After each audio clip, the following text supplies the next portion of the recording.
Welcome to The Explainer. Today we're diving into a central contradiction, something right at the heart of America's founding, how a nation conceived in liberty was also built on the institution of slavery. And to really get a feel for just how deep this contradiction runs, let's start with this quote from the abolitionist William Lloyd Garrison.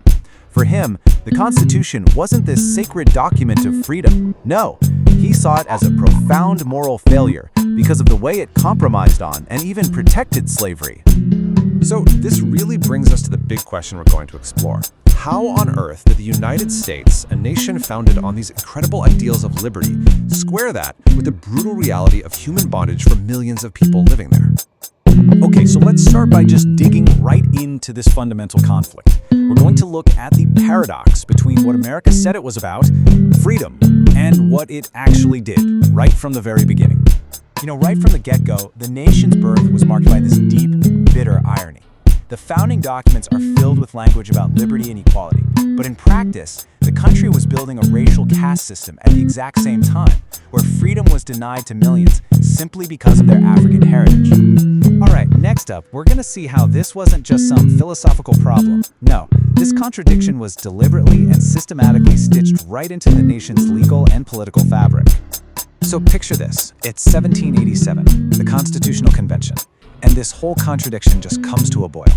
The founders had to decide how to count the millions of enslaved people in the country, and their solution was this critical and, deeply cynical compromise. And what's so telling when you look at this is that this whole debate wasn't really about morality, it was all about power. You had the North wanting more tax money from the South, and the South wanting way more political muscle in Congress. Both sides were arguing for whatever would benefit them the most. And the result of this was huge. The 3/5 compromise literally translated human beings held as property directly into massive political influence. It's a perfect example of how the founders chose national unity over morality, and it had real consequences.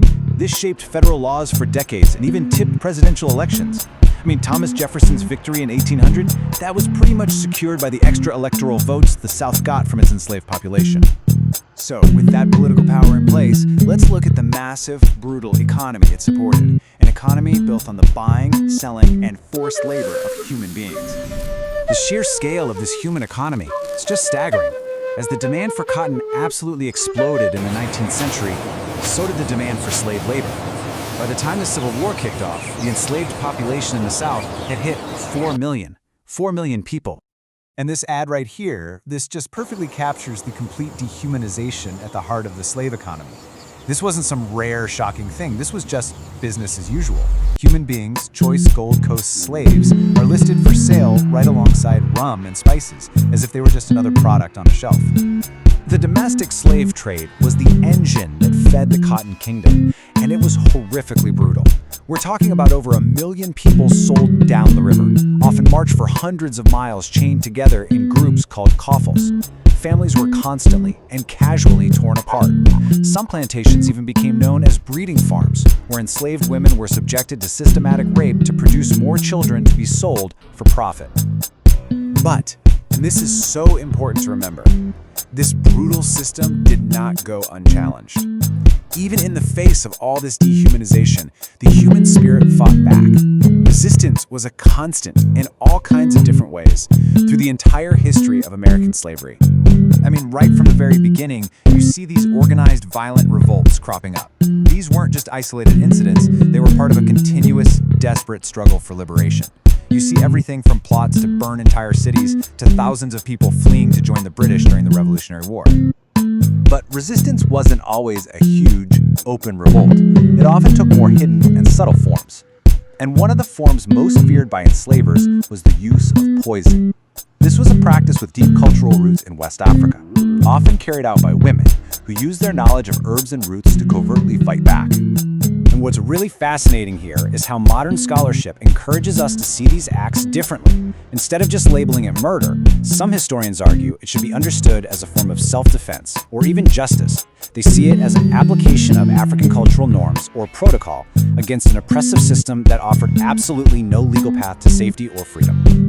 But, the history of slavery is not a simple black and white narrative. The system it created produced really uncomfortable and complex social dynamics that challenge our modern assumptions about race and power. So let's look at a part of this history that really complicates that picture of race and power during this period. The historical record shows that thousands of free people of color owned slaves. And this fact has created a difficult, intense debate among historians. Were they primarily benevolent actors, buying family members out of bondage to protect them? Or were some of them acting as capitalists, exploiting enslaved labor for their own profit, just like white slaveholders? The truth is deeply complex, and likely varied from person to person, and it really reminds us that this system forced people into impossible moral positions. So why does all this history matter today? Well, the answer is simple. Because the end of slavery in 1865 was not the end of the systems it created. Think about this for a second. For 246 years, that's far longer than the United States has existed without it, slavery was a foundational legal part of American society. An institution that deeply embedded itself into the nation's economy, culture, and laws. Well, that wasn't just going to disappear overnight. And it didn't. Immediately after abolition, new legal and economic systems were created to control black labor. Convict leasing, for example, allowed states to arrest black men for minor crimes and then lease them out for brutal, unpaid work. Sharecropping often trapped families in inescapable cycles of debt. These systems created a new form of involuntary servitude that persisted for decades. Ultimately, you can't fully understand America today without understanding this history. It's often called the nation's original sin, precisely because there is a direct line connecting the 246 years of slavery and its aftermath to many of the deep-rooted inequalities that persist in our society. And this leaves us with a final, crucial question to consider. What parts of this long shadow do we still live under? And what does it mean to truly reckon with this history and its enduring legacy?